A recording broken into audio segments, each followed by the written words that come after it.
Hello दोस्तों, स्वागत है आपका श्री गुरु एकेडमी में। मैं मनु वर्मा आपका शुक्रिया हार्दिक अभिनंदन करता हूं। दोस्तों, आज का हमारा टॉपिक है गणित, जिसमें आज हम मैथ्स का कॉन्सेप्ट प्लस पेडागोजी दोनों के क्वेश्चंस करेंगे, जो आपके सीटेट पेपर 1 और पेपर 2 के लिए बहुत ही ज़्यादा इंपॉर्टेंट होंगे। तो दोस्तों चलिए स्टार्ट करते हैं, लेकिन स्टार्ट करने से पहले एक बार यस कर दीजिए यदि आपके पास आवाज़ और स्क्रीन दोनों एकदम से सही हैं, तो फटाफट से यस करिए, फिर हम अपना सेशन स्टार्ट करते हैं। जी हाँ दोस्तों, बहुत बढ़िया, एकदम जय हिंद, वंदे मातरम। दोस्तों बताइए जल्दी से, बहुत बढ़िया। चलिए आगे बढ़ते हैं। तो यहाँ पर पहला प्रश्न देखते हैं। आज का पहला प्रश्न है, सेम इसी प्रकार के प्रश्न आते हैं आपके एग्जाम में। तो एक गिलहरी किसी पेड़ पर 6 मीटर प्रति मिनट चाल से चढ़ती है। 6 मीटर चढ़ने के बाद वह 4 मीटर नीचे फिसल आती है। वह 120 मीटर ऊंचे पेड़ के शीर्ष पर कब पहुंचेगी? अब दोस्तों बताइए इसका राइट आंसर क्या होगा। तो जल्दी से आप सभी लोग कमेंट कीजिएगा। आपको दिए जाते हैं मात्र 30 सेकेंड्स, आपको मात्र 30 सेकेंड दिए जाते हैं। तो आप जल्दी से इस प्रश्न का आंसर बताएं। जी हाँ, बहुत बढ़िया, जय हिंद दोस्तों, एकदम से बहुत बढ़िया। तो यहाँ पर अगर हम इस प्रश्न की बात करते हैं तो आप देखिए कि यहाँ पर अगर हम देखते हैं कि जो गिलहरी है वो 6 मीटर चढ़ती है और 6 मीटर चढ़ने के बाद में क्या करती है, 4 मीटर नीचे फिसल जाती है। इसका मतलब क्या है, चढ़ी कितनी, तो मात्र 2 मीटर चढ़ पाई। 1 मिनट में 2 मीटर चढ़ पाई, इतना आपको समझ में आ गया होगा। और जब 1 मिनट में 2 मीटर चढ़ पाई तो 20 मिनट में कितना चढ़ पाएगी, तो आप कहोगे कहीं ना कहीं 40 मिनट।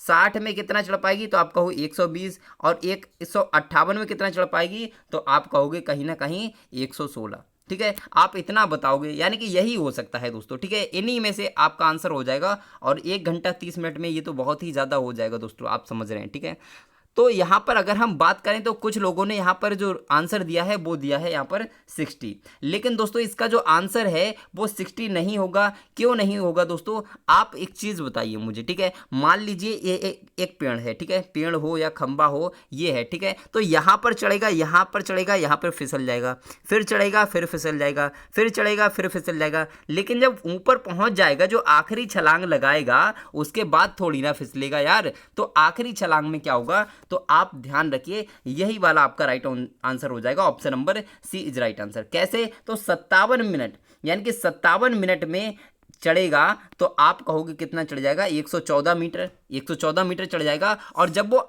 158 मीटर, यानी कि 58वां मीटर जब चढ़ेगा, 58वां मीटर जब आएगा, तो वो फटाक से छलांग लगाएगा और 6 मीटर और चढ़ जाएगा। तो कुल मिलाकर 120 मीटर वो पूरा कर लेगा। ठीक है, तो option number C is right answer. Same इसी प्रकार के प्रश्न आते हैं, तो आपको इनको ध्यान रखना है बिल्कुल अच्छे से। ठीक है, तो अब बात करते हैं अगले प्रश्न की। एक गेंद जमीन पर गिरने के बाद 10 मीटर ऊपर उछलती है। प्रत्येक अगले उछाल में उसकी ऊंचाई 40% से घटती है। 2 उछालों के बाद वह कितना उछलेगी, ये आपको बताना है दोस्तों। जी हाँ, बताइए, बहुत बढ़िया दोस्तों, एकदम से आप सभी लोगों का राइट आंसर आना चाहिए। ठीक है, राइट आंसर आना चाहिए आप सभी लोगों का।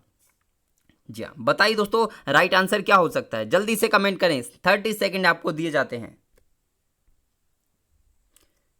जी हाँ, बहुत बढ़िया दोस्तों। तो यहाँ पर अगर हम बात करते हैं इस प्रश्न की, तो आंसर क्या हो जाएगा, तो आंसर कुछ लोगों ने कुछ दिया है, कुछ ने कुछ दिया है, लेकिन आंसर हो जाएगा इसका 6। लेकिन 6 कैसे हो जाएगा दोस्तों, यहाँ पर समझते हैं कि एक गेंद है जो जमीन पर गिरने के बाद 10 मीटर ऊपर उछलती है। कितना, एक बार जब गिरती है, एक टप्पा जब लगता है तो क्या करती है, 10 मीटर उछलती है। ठीक है, आपको इतना समझ में आया। तो आप बताइए कि वो 2 उछालों के बाद कितना उछलेगी, यानी कि 2 बार उछालना है उसको। ठीक है, 2 बार उछालना है। कितनी बार, तो 2 बार उछालना है, इतना आपको समझना है।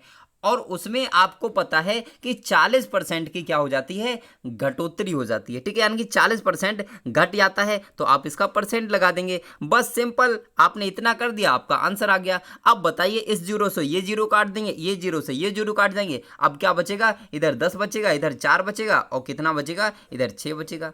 6 मीटर। सिंपल सा दोस्तों, सिंपल सा चिंदी क्वेश्चन है, लेकिन आपको परेशान करने के लिए इस क्वेश्चन को इतना लेंथी बनाया गया है दोस्तों। ठीक है, बस आपको सिर्फ और सिर्फ परेशान करने के लिए। ठीक है, सिर्फ माइंड को डाइवर्ट करने के लिए, इतना आपको ध्यान रखना है। ठीक है, अगला प्रश्न है, राम एवं श्याम एक साथ किसी कार्य को 8 दिन में पूरा करते हैं। एक राम है और एक श्याम है, दोनों किसी कार्य को 8 दिन में पूरा करते हैं। राम अकेला उसे 12 दिनों में पूरा कर सकता है और श्याम अकेला उसे कितने दिन में पूरा कर देगा? बताइए दोस्तों, इसका राइट आंसर क्या हो सकता है? आप सभी लोग बताइए। आप जल्दी से, आपको 30 सेकंड दिए जाते हैं, आप सभी लोग इसका राइट आंसर कमेंट करें। दोस्तों इसमें कुछ क्वेश्चंस मैंने कॉन्सेप्ट के लिए हैं और कुछ पेडागोजी भी है, जो आपके सीटेट के लिए बहुत ही ज़्यादा इंपॉर्टेंट है। सेम इसी प्रकार के आपको प्रश्न मिलेंगे एग्जाम में, ठीक है? तो बताइए इसका राइट आंसर क्या हो सकता है? जी हाँ, सभी लोग कमेंट करें। बहुत बढ़िया दोस्तों। तो यहां पर अगर हम इस प्रश्न को देखते हैं तो राम एवं श्याम एक साथ काम को करते हैं, आपको पता है, ठीक है?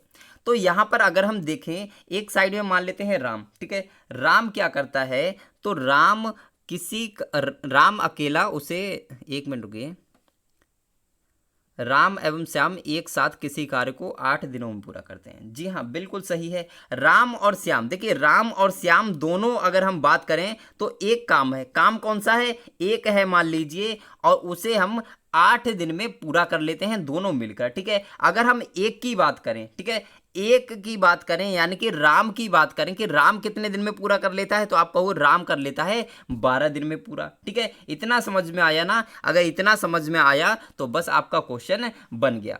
अब यहां पर अगर हम देखते हैं दोस्तों, तो यहां पर बताइए, इनका एलसीएम ले लेंगे तो एलसीएम आएगा, आप कहोगे कि कहीं ना कहीं 24 एलसीएम आ जाएगा, ठीक है? जब 24 आपका एलसीएम आ जाएगा तो हम यहाँ पर क्या कर सकते हैं, और ऊपर कितना हो जाएगा? तो 3 - 2 कैसे हो जाएगा? तो आप सभी लोग जानते हैं, इसमें मुझे ज़्यादा डिस्क्राइब करने की ज़रूरत नहीं है, लेकिन फिर भी आप समझ लीजिए। यहाँ पर क्या करते हैं, नीचे इनका हम एलसीएम निकालते हैं, फिर ऊपर ये जो 8 है, 8 से क्या करेंगे, इन 24 में भाग करेंगे तो 8 तिया 24, तो 3 आया और 3 के ऊपर गुणा कर देंगे तो एक 3 ही आएगा, ठीक है? ऐसे ही हम 12 की 24 में गुणा करेंगे तो 12 दूनी 24 होगा, और 2 की 1 में गुणा करेंगे तो 2 ही आएगा, यानी कि 3 - 2 हो जाएगा, ठीक है? इतना आपको समझ में आया? यानी कि 1/24 कितना बचा? 1/24। यानी कि कहने का मतलब ये है कि आप ये समझ सकते हैं कि राम अकेला कार्य को कितने दिन में कर सकता है? तो 24 दिन में कर सकता है। सिंपल सा क्वेश्चन है बस। Option number C is right answer. I hope आपको समझ में आ गया होगा, और समझ में आ गया हो तो एक बार आप लाइक कर सकते हैं, ठीक है? लाइक कर सकते हैं दोस्तों। अगले प्रश्न पे चलते हैं कि 4 मित्रों में हरिया की उम्र गौतमी के उम्र की दूनी है। क्या बताना है आपको कि 4 मित्रों में हरिया की उम्र गौतमी के उम्र की दूनी है, गोपी गौतम की उम्र से 1.5 गुना छोटा है, बाला गौतम से 6 वर्ष बड़ी और हरिया से 6 वर्ष छोटी है। सबसे बड़ा कौन है? दोस्तों ये बताना है आपको कि सबसे बड़ा कौन है, ठीक है? तो यहां पर अगर हम बात करें तो इसको क्रम से लगाना है दोस्तों। क्या करना है? क्रम से लगाना है, और जब आपको क्रम से लगा लोगे तो आपको पता लग जाएगा कौन बड़ा है कौन छोटा है। तो दोस्तों इसमें मैं मेहनत नहीं करने वाला, ये प्रश्न आपके लिए छोड़कर जाता हूं, क्योंकि इतना मुझे आप पर विश्वास है कि आप इसको कर पाओगे, ठीक है? यदि फिर भी नहीं कर पाते तो आप जब वीडियो खत्म हो जाए उसके बाद कमेंट कर देना, मैं पूरा सॉल्यूशन आपके लिए भेज दूंगा, ठीक है? कोई दिक्कत नहीं है। लेकिन यहाँ पर आपके लिए सिर्फ मैं आंसर बता रहा हूँ, आपको करना स्वयं से है, और किस प्रकार से किया वो आपको कमेंट जरूर करना है, ठीक है? तो दोस्तों इसका जो राइट आंसर होगा वो क्या होगा? तो ध्यान रखिए, सबसे बड़ा पूछा है इसमें, सबसे बड़ा कौन है? तो सबसे बड़ा होगा दोस्तों इसमें कौन? तो हरिया। कौन हो जाएगा? हरिया हो जाएगा। इस प्रश्न का सॉल्यूशन आप सभी को भेजना है। सुन लीजिए मेरे प्यारे भाई बहनों, आपको इसका सॉल्यूशन जरूर भेजना है। अब आपको बताना है कि एनसीएफ 2005 के अनुसार गणित शिक्षण होना चाहिए, कैसा होना चाहिए? बाल केंद्रित, शिक्षक केंद्रित, पाठ्य पुस्तक केंद्रित, या फिर उपर्युक्त सभी? तो बताइए इसका राइट आंसर क्या हो जाएगा? जी हाँ दोस्तों, आप सभी लोग कमेंट कीजिएगा, इसका राइट आंसर क्या हो जाएगा? एनसीएफ 2005 के अनुसार गणित शिक्षण कैसा होना चाहिए? जी हाँ, बिल्कुल आप सभी लोग सही राइट आंसर दे रहे हैं कि क्या होना चाहिए, कि उपर्युक्त सभी नहीं होगा दोस्तों, क्योंकि पाठ्य पुस्तक केंद्रित नहीं है, शिक्षक केंद्रित नहीं है। Option number first is right answer, यानी कि बाल केंद्रित हो जाएगा। चलते हैं नेक्स्ट प्रश्न पर, और हमारा नेक्स्ट प्रश्न है मूल्यांकन के लिए। मूल्यांकन किया जाता है, क्यों किया जाता है? उपलब्धि की जांच करने के लिए, अस्पष्ट अवधारणाओं का पता लगाने के लिए, कक्षा में प्रोन्नति के लिए, या फिर प्रतियोगिता की भावना विकसित करने के लिए। बताइए मूल्यांकन क्यों किया जाता है दोस्तों? जी हाँ, बहुत बढ़िया दोस्तों, आप सभी लोगों का एकदम से सही है, कुछ लोगों का गलत भी है। तो यहाँ पर ध्यान रखिए, प्रोन्नत करने के लिए नहीं होगा, प्रतियोगिता की भावना विकसित करने के लिए नहीं होगा। अब आपका ए और बी बचा, इसमें से आपका कौन सा सही हो सकता है? तो आप सभी लोग जानते हैं कि मूल्यांकन क्यों किया जाता है? तो अस्पष्ट अवधारणाओं का पता लगाने के लिए, यानी कि जो चीज़ें हमारे सामने हम उनको जज नहीं कर पाते, लेकिन मूल्यांकन के बाद उनको हम समझ सकते हैं। ठीक है, तो आपको समझ में आ गया होगा। चलते हैं अब नेक्स्ट प्रश्न पर, और हमारा नेक्स्ट प्रश्न है दोस्तों, जी हाँ, ये प्रश्न बहुत इंपॉर्टेंट है, ये प्रश्न मोस्ट इंपॉर्टेंट है दोस्तों, इसके लिए मोस्ट इंपॉर्टेंट आप लगा लीजिए। ठीक है दोस्तों, अब चलते हैं इस प्रश्न पर। जी हाँ, इस प्रश्न पर चलते हैं। इस प्रश्न को देखिए, इसका आंसर बताइए दोस्तों। 30 सेकंड आपके लिए दिए जाते हैं। क्या हो सकता है इसका आंसर? जल्दी से आप सभी लोग कमेंट करें, सभी लोग कमेंट करें। तो दोस्तों बताइए इस प्रश्न का आंसर। क्वेश्चन को अच्छे से पढ़िए दोस्तों कि 8:50 यानी कि 8:50 बजे से 20 मिनट पहले बैठक स्थल पर पहुंचते हुए सतीश को यह मालूम हुआ कि वह 40 मिनट देर से आने वाले व्यक्ति से 30 मिनट पहले आ गया है। अब यह बताइए कि बैठक का निर्धारित समय क्या था। प्रश्न को एक बार नहीं, 2 बार पढ़िए, 2 बार नहीं, 3 बार पढ़िए, लेकिन जब तक आपको समझ नहीं आ जाता तब तक प्रश्न को करते रहिए दोस्तों। ठीक है, पढ़ते रहिए, क्योंकि जब तक प्रश्न ही समझ में नहीं आएगा तब तक उत्तर कहाँ से देंगे दोस्तों। तो बताइए इसका राइट आंसर क्या हो सकता है। जी हाँ, बहुत बढ़िया, एकदम से सही कुछ लोगों का। तो राइट आंसर क्या हो सकता है? तो चूंकि यहाँ पर अगर हम बात करें तो जो सतीश था वो क्या था कि 40 मिनट देर से आने वाले व्यक्ति से 30 मिनट पहले आया था। 40 मिनट देर से आने वाला जो व्यक्ति था उससे क्या किया था? 30 मिनट पहले आ गया था। वो क्या किया था? 30 मिनट पहले आ गया था। ठीक है, अतः वह, अगर हम देखें तो 10 मिनट देरी से आया। कितना? अगर हम देखें तो 30 मिनट पहले आया था जो व्यक्ति, तो उससे कितना लेट आया? तो ये 10 मिनट लेट आया था। इतना आपको समझ में आ गया होगा कि वो 10 मिनट लेट आया उस व्यक्ति से। अगर हम बात करें कि यहाँ पर दिया हुआ है कि 8:30 बजे सतीश कहाँ पहुँचा? तो बैठक स्थल पर पहुँचा था। 8:30 बजे इसमें दिया है कि 8:30 बजे सतीश बैठक स्थल पर पहुँचा था। तो अगर हम बात करें, ठीक है, अगर हम बात करें इस प्रश्न की, तो उत्तर क्या हो जाएगा?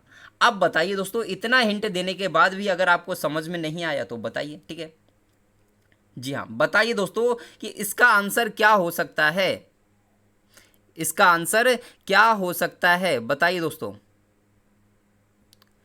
अब यहाँ पर चलिए सिंपल मैं ही बता देता हूँ इसका आंसर क्या हो जाएगा। आंसर हो जाएगा ऑप्शन नंबर फर्स्ट, यानी कि 8:20 कैसे हो गया? जब मैंने यहाँ पर 8:50 बता दिया दोस्तों, आपके लिए 8:50 बता दिया। ठीक है, अब 20 मिनट पहले आया था, यानी कि कितने पर आया था? 8:30 पे आया था। ठीक है, और कितना लेट आया था? तो आप कहोगे 10 मिनट लेट आया था। तो आप सीधी सी बात है दोस्तों कि कितना हो जाएगा आंसर आपका। तो आप सभी लोग जानते हैं कि जो बैठक का निर्धारित समय था 8:20 था। सिंपल, आपके लिए समझ में आ गया होगा। एकदम से समझ में आ गया तो यस कर दीजिए दोस्तों, सभी भाई बहन यस कर दीजिए अगर समझ में आ गया तो। ठीक है, अगला प्रश्न है, एक दीवार घड़ी के डायल में अंग्रेजी वर्णमाला के अक्षर को वामावर्त दिशा के अनुदिश इस प्रकार सजाया जाता है कि 12 के स्थान पर ए आए और आगे यही क्रम जारी रहे। तो 3:30 यानी कि ये 3:30 लिखे हुए हैं। ठीक है, 3:30 बजे घंटे की सुई की दिशा क्या होगी? बताइए दोस्तों इसकी राइट आंसर क्या हो सकता है।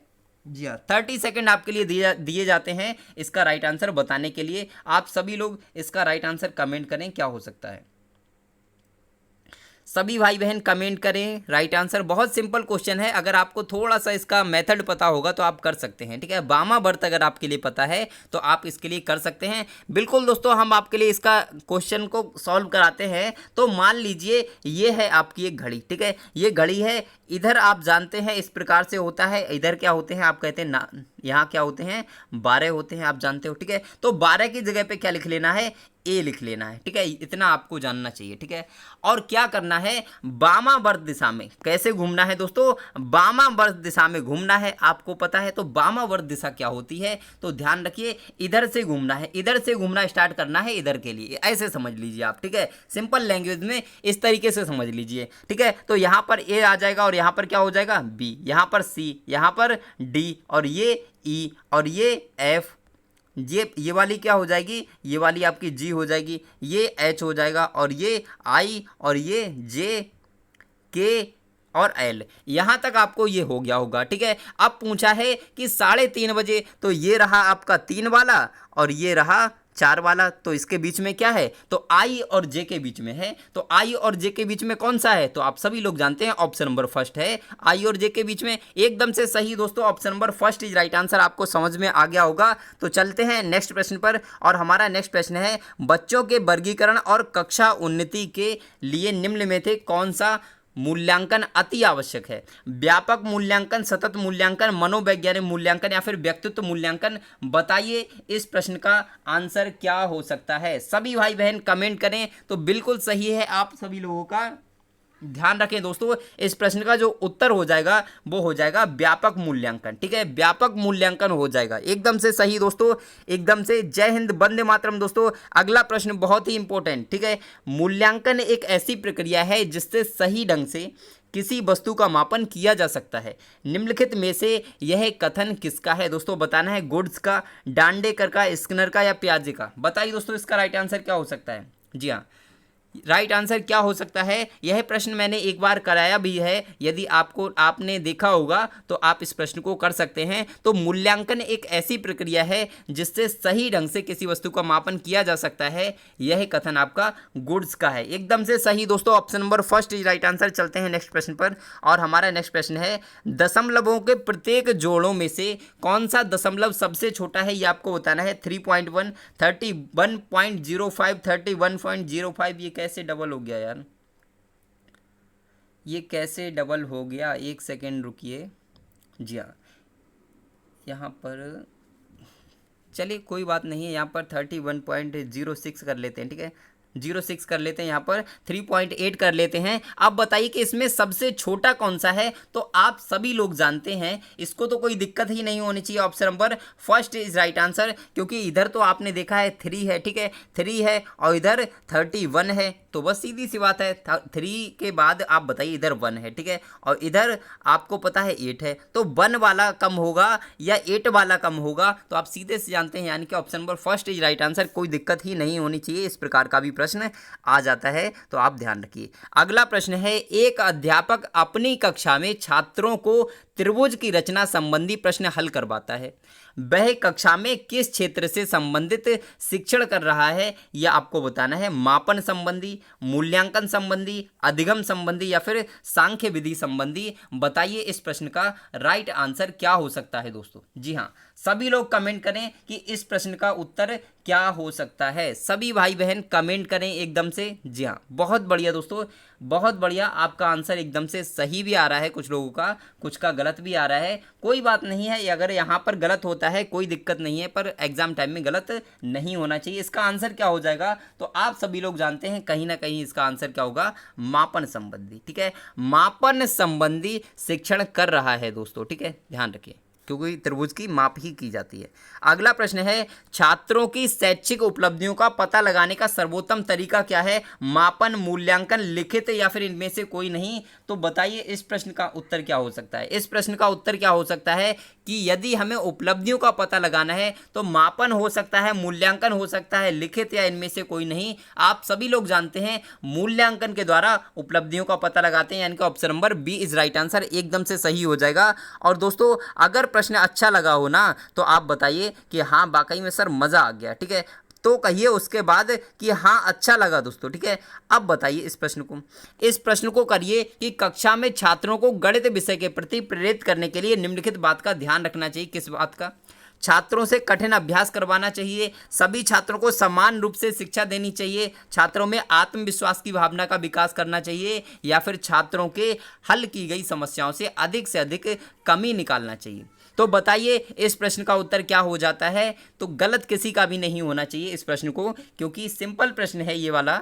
जी हाँ, बिल्कुल बढ़िया दोस्तों। तो उत्तर क्या हो जाएगा, ऑप्शन नंबर सेकेंड बिल्कुल दोस्तों गलत हो जाएगा। Option number third is right answer, यानी कि छात्रों में आत्मविश्वास की भावना का विकास करना है। Option number C is right answer, एकदम से सही हो जाएगा, ठीक है। बढ़िया दोस्तों, एकदम से। जय हिंद, वंदे मातरम दोस्तों, ठीक है। अब हम बात करते हैं अगले प्रश्न की, लेकिन दोस्तों मुझे लगता है आज के लिए, जी हाँ, आज के लिए बस इतने ही प्रश्न हैं, क्योंकि आज थोड़ी सी आपको पता था, मैंने आपको सुबह भी बताया था कि तबीयत थोड़ी सही नहीं है, इस वजह से थोड़ी दिक्कत हो रही है।